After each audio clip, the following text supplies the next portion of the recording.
Welcome to 99 TV the doctor.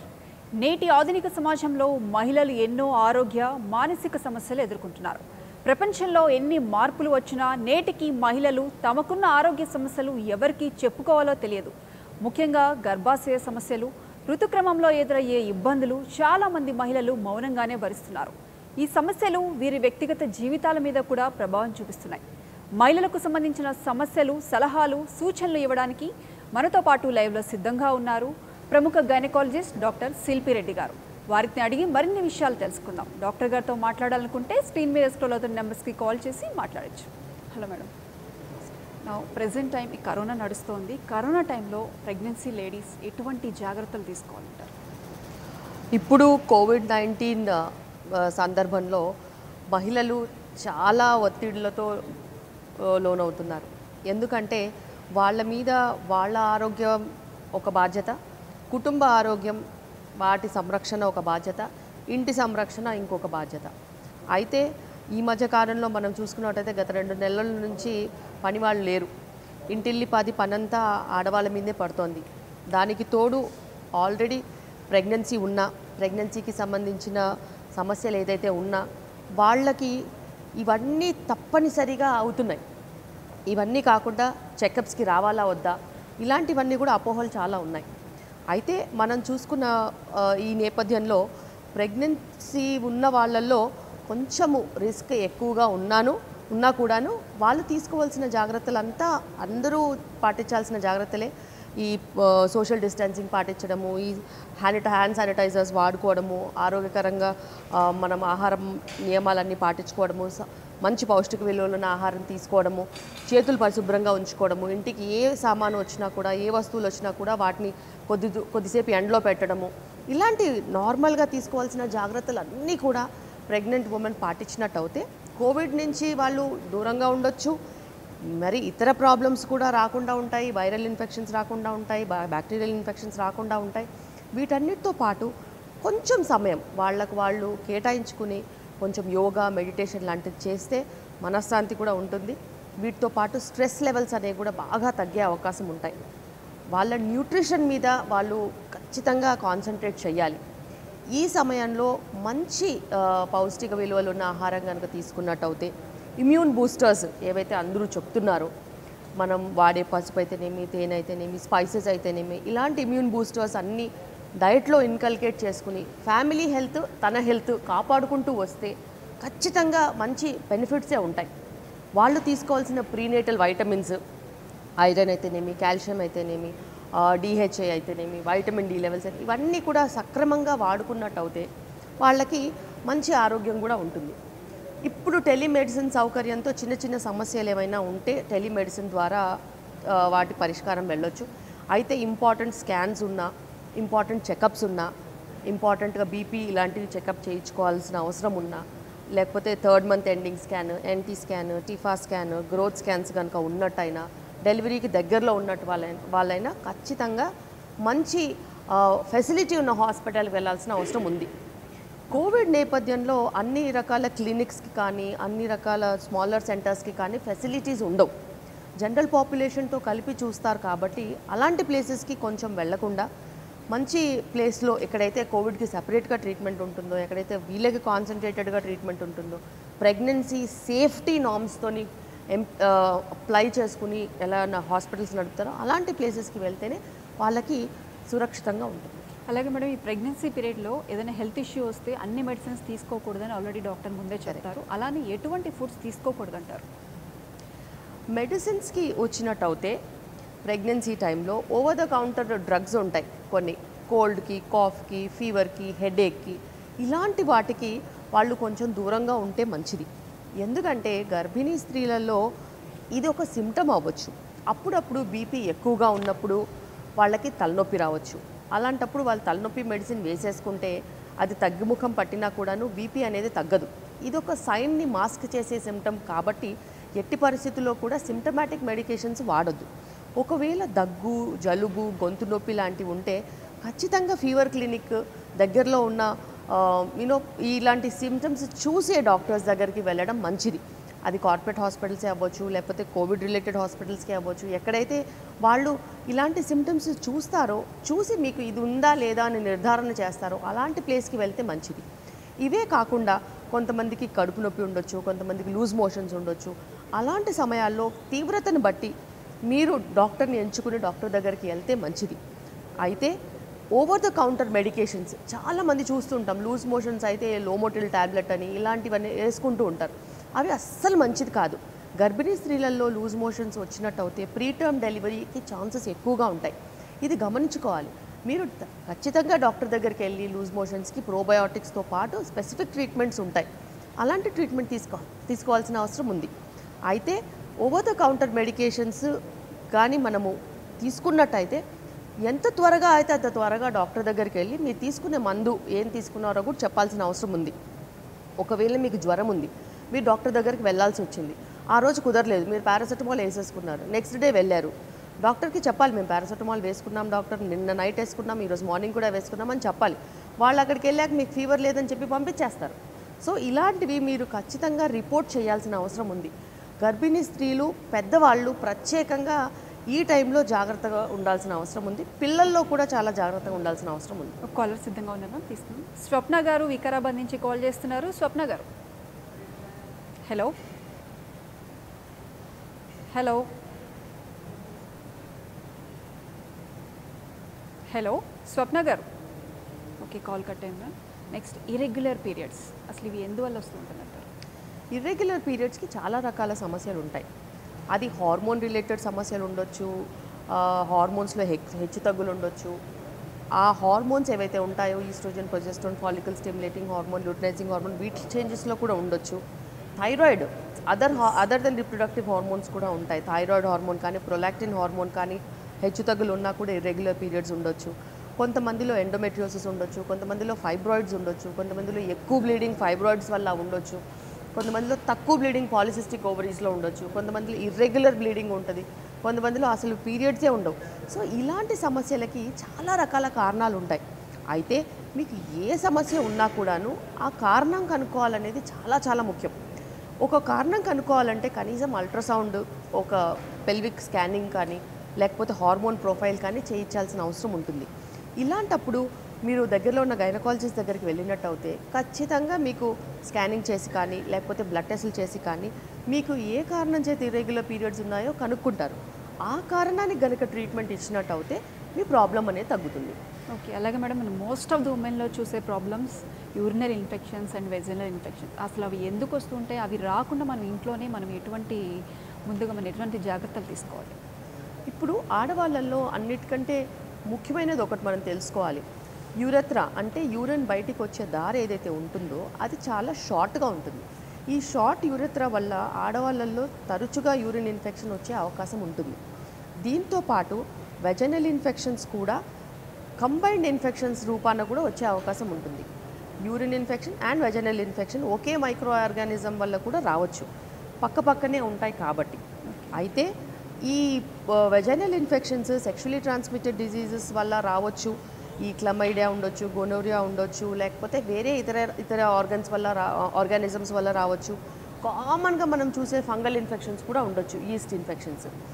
ఏదైతేనేమి మనము ఇన్ఫెక్షన్స్కి చూసినట్టు అయితే ఖచ్చితంగా ఇన్ఫెక్షన్స్ అనేవి మన బాడీ ఇమ్యూనిటీ మెకానిజం తక్కువైనప్పుడే వస్తాయి. మన ఇమ్యూనిటీ లెవెల్స్ మంచిగా ఉన్నా, మన వైటమిన్ డి లెవెల్స్ బాగున్నా, మనకి షుగర్ లాంటి సమస్యలు లేనట్టయితే ఖచ్చితంగా ఇన్ఫెక్షన్స్ రేట్ కూడా బాగా తగ్గుతాయి.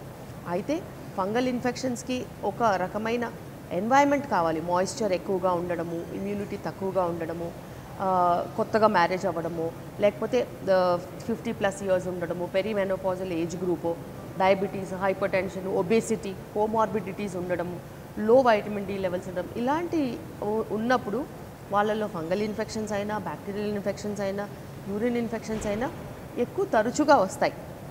అయితే ఓవర్ ద కౌంటర్ మెడికేషన్స్ ఇందాక మాట్లాడుకున్నట్టు ఏదో ఒక సిమ్టమ్కి ఒక మెడిసిన్ వాడేసుకుంటే ఆ సిమ్టమ్ అప్పటికప్పుడు తగ్గుతుంది. ఏదో ఒక యాంటీబయాటిక్ వాడుకుంటే 2 రోజులు 3 రోజులు పక్కన లోకల్ డాక్టర్ ఇచ్చారని చెప్పి రాసేసుకుని వాడేసుకుంటారు. అలాంటప్పుడు ఎప్పుడు కూడా ప్రాబ్లం అనేది ఐడెంటిఫై అవ్వదు. మేము అందుకే చెప్తాము, డెఫినెట్గా ఎవరైనా ఇన్ఫెక్షన్తో వస్తే వాళ్ళ వైటమిన్ డి లెవెల్స్ కరెక్ట్ అవుతున్నాయా, వాళ్ళు తీసుకునే హెల్త్ లోకల్ హెల్త్ కరెక్ట్గా ఉందా, వాళ్ళు జాగ్రత్తగా హైజీన్ పాటిస్తున్నారా లేదా కనుక్కోవాలి, వాళ్ళ షుగర్ లెవెల్స్ మంచిగా ఉన్నాయా లేదా కనుక్కోవాలి. ఏ ఆర్గానిజంతో ఆ ఇన్ఫెక్షన్ వచ్చింది, అది యూరిన్ ఇన్ఫెక్షన్ అయితేనేమి, వెజనల్ ఇన్ఫెక్షన్ అయితేనేమి, కల్చర్ స్వాబ్స్ చేస్తే ఆర్గానిజం ఐడెంటిఫై అవుతుంది. ఆ ఆర్గానిజంకి ఏ మెడిసిన్ వాడితే తగ్గుతుందో ఆ మెడిసినే కరెక్ట్గా పలానా రోజులని రాసి ఉంటుంది. అన్ని రోజులు వాడితేనే ఇన్ఫెక్షన్ తగ్గే ఛాన్సెస్ ఉంటాయి. ఓకే, ఇంకో కాలర్ సిద్ధంగా ఉన్నారు. పైడితల్లి గారు విజయనగరం నుంచి కాల్ చేస్తున్నారు. పైడితల్లి గారు. విజయనగరం కదండి, రాజమండ్రి. ఓకే మేడం, చెప్పండి, మాట్లాడండి. డాక్టర్ గారు ఉన్నారు, మీ సమస్య ఏంటో చెప్పండి. అమ్మ నమస్కారం అండి. నమస్కారం అమ్మా. ఇప్పుడు మా అబ్బాయికి పెళ్ళయి 4 సంవత్సరాలు పూర్తయింది. కాస్త గట్టిగా మాట్లాడండి. పైడితల్లి గారు కొంచెం గట్టిగా మాట్లాడండి, మీ టీవీ వాల్యూమ్ మ్యూట్ చేసి మాట్లాడండి.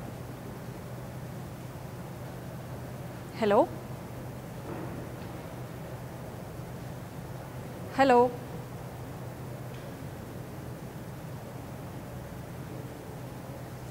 ఓకే మ్యామ్, చాలామందికి ప్రెగ్నెన్సీ టైంలో మిస్డ్ అబార్షన్స్ అని జరుగుతూ ఉంటాయి. అసలు అవి ఎందుకు జరుగుతూ ఉంటాయి?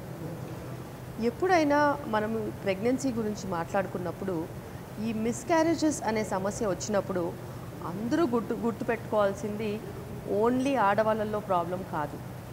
మిస్క్యారేజెస్కి కారణము ఆడవాళ్ళైనా ఉండొచ్చు, మగవాళ్ళైనా ఉండొచ్చు. ఎందుకంటే ఒక ప్రెగ్నెన్సీ రావడానికి స్పర్మ్ క్వాలిటీ ఎంత ఇంపార్టెంటో ఎగ్ క్వాలిటీ కూడా అంతే ఇంపార్టెంట్. ఈ క్వాలిటీ ఇష్యూస్లో కూడా ప్రాబ్లమ్స్ వచ్చి ఈ మధ్యకాలంలో మిస్క్యారేజెస్ ఎక్కువగా అవుతున్నాయి.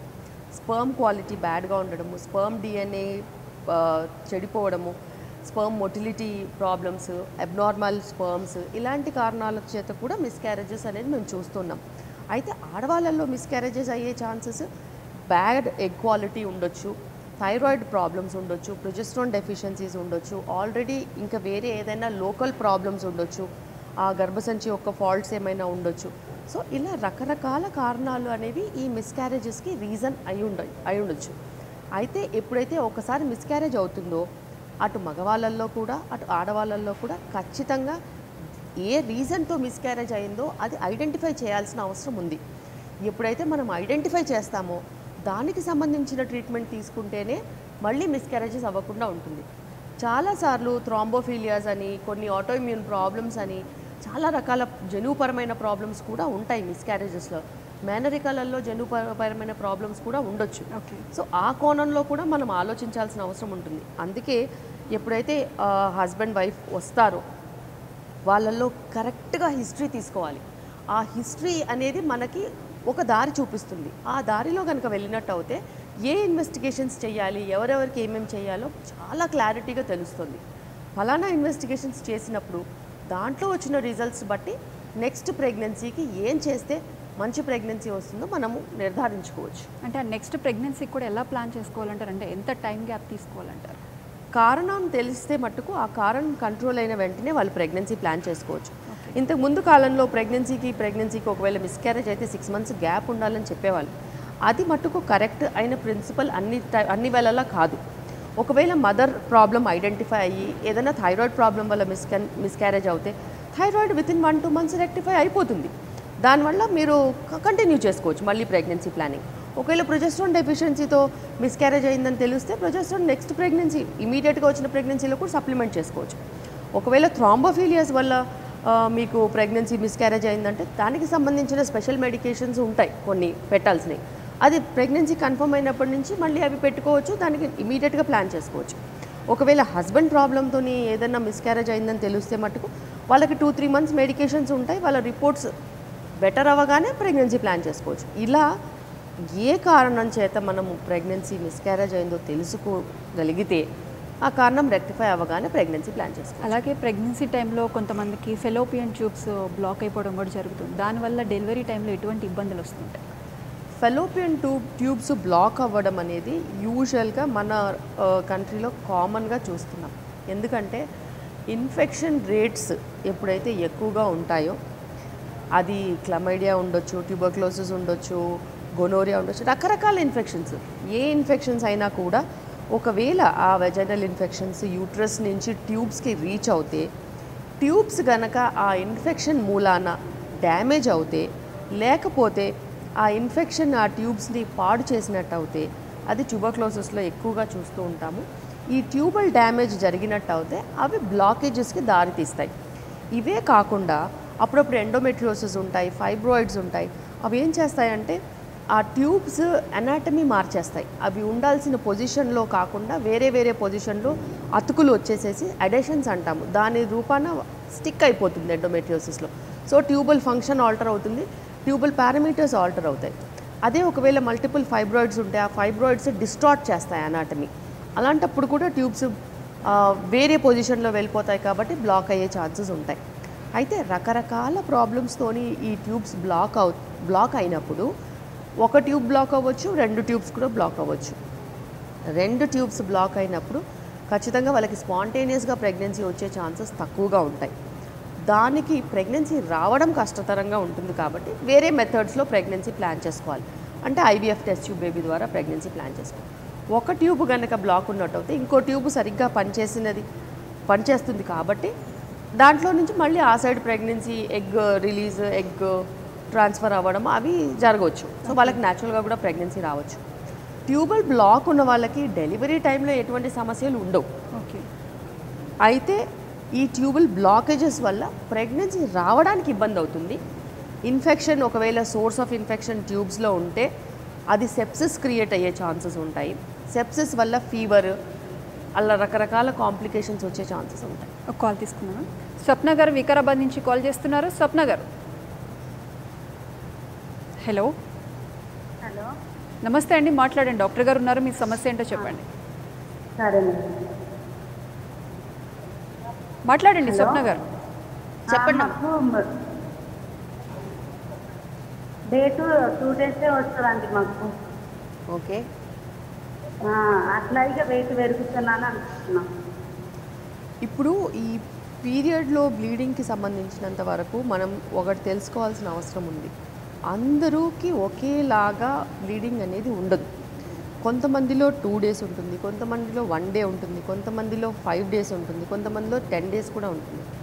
అయితే వాళ్ళు ఉన్న ఫిజికల్ కండిషన్ని బట్టి, వాళ్ళు ఉన్న హార్మోనల్ కండిషన్ని బట్టి వాళ్ళకి ఎన్ని రోజులు అవుతుందని మనకు తెలుస్తుంది.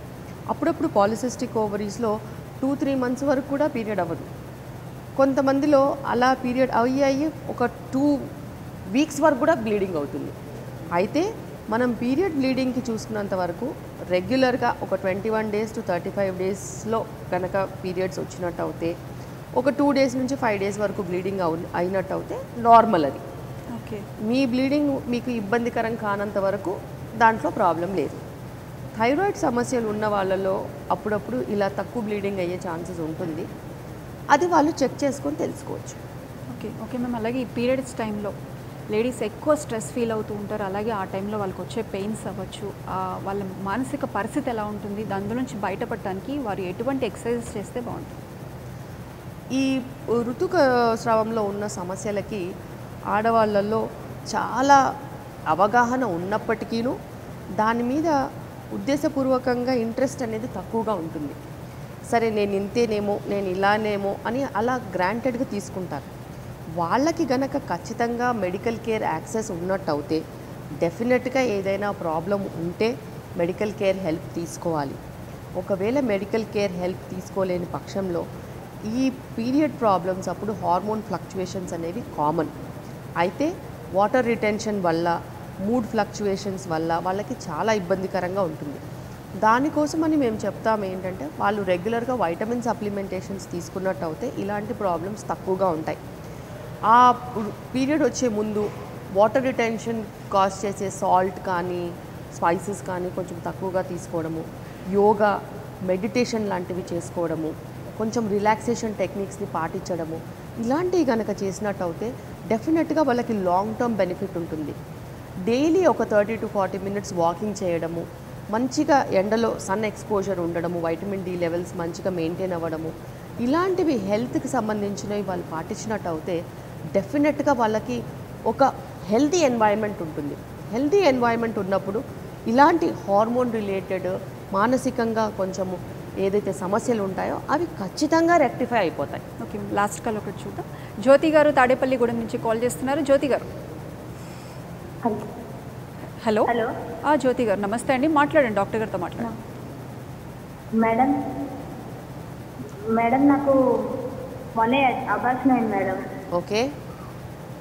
4 months బేబీ బాగానే ఉంది మేడం. అది హలో ఏం ప్రాబ్లం అని చెప్పారమ్మా? ఎందువల్ల అనేది చెప్పలేదు మేడం. అది హార్మోన్లు అంటున్నారు, ఒక్కోసారి ఎందువల్ల ఏదో తెలియలేదు మేడం. ప్రెగ్నెన్సీ మొత్తం పెరిగిందా లేకపోతే అసలు హార్ట్ బీటే రాలేదన్నారా? హార్ట్ బీట్ లేదన్నారు madam. Okay. First 3rd monthలో 2 times scanning తీసుకున్నాను మేడం. ఓకే. స్కానింగ్ తీసుకుంటే బాగానే ఉందన్నారు మేడం. తర్వాత స్కానింగ్ తీసుకోమంటే తీయించుకుంటే అప్పుడు హార్ట్ బీట్ లేదన్నారు మేడం. నెక్స్ట్ బేబీ కూడా 9 weeks ఉంది అని చెప్పారు మేడం. నేను ఇందాక చెప్పినట్టు ఈ మిస్క్యారేజెస్కి కారణాలు మేల్ ఫ్యాక్టర్స్ అయి ఉండొచ్చు, ఫీమేల్ ఫ్యాక్టర్స్ కూడా అయి ఉండొచ్చు. అయితే మీరు థైరాయిడ్ టెస్ట్లు అవన్నీ చేయించుకుని అవి నార్మల్గా ఉంటేమ్మా ఖచ్చితంగా మీ హస్బెండ్ని ఒకసారి టెస్టింగ్కి పంపించాల్సిన అవసరం ఉంటుంది. ఈ డిఎన్ఏ ఫ్రాగ్మెంటేషన్ అని ఒక టెస్ట్ ఉంటుంది. సీమన్ అనాలిసిస్తో పాటు డిఎన్ఏ ఫ్రాగ్మెంటేషన్, సీమన్ కల్చర్ అని టెస్ట్ ఉంటుంది. వాళ్ళలో సెమైనల్ వెసికల్స్లో ఇన్ఫెక్షన్ ఉన్నా కూడా, స్పర్మ్లో ఇన్ఫెక్షన్ ఉన్నా కూడా, ఈ డిఎన్ఏ ఫ్రాగ్మెంటేషన్ హై ఉన్నా కూడా ఇలా 8 weeks 10 weeksకి మిస్క్యారేజెస్ అయ్యే ఛాన్సెస్ ఉంటాయి. అక్కడ వరకు బేబీ సైజ్ పెరిగి ఆ తర్వాత హార్ట్ బీట్ ఆగిపోయే ఛాన్సెస్ ఉంటుంది. సో ఇది మట్టుకు మీరు ఒక్కసారి గమనించుకోవాలి, ఇది చెక్ చేసుకోవాల్సిన అవసరం ఉంది. Okay ma'am. అయితే ఇప్పుడు మహిళలు మేజర్గా ఫేస్ చేస్తున్న ఇష్యూస్కి మంచి సలహాలు, సూచనలు చెప్పారు. Right, thank you ma'am. ఇది ఇవాల్టి ది డాక్టర్ ప్రోగ్రామ్. మరో డాక్టర్తో మళ్ళీ కలుద్దాం. నమస్తే.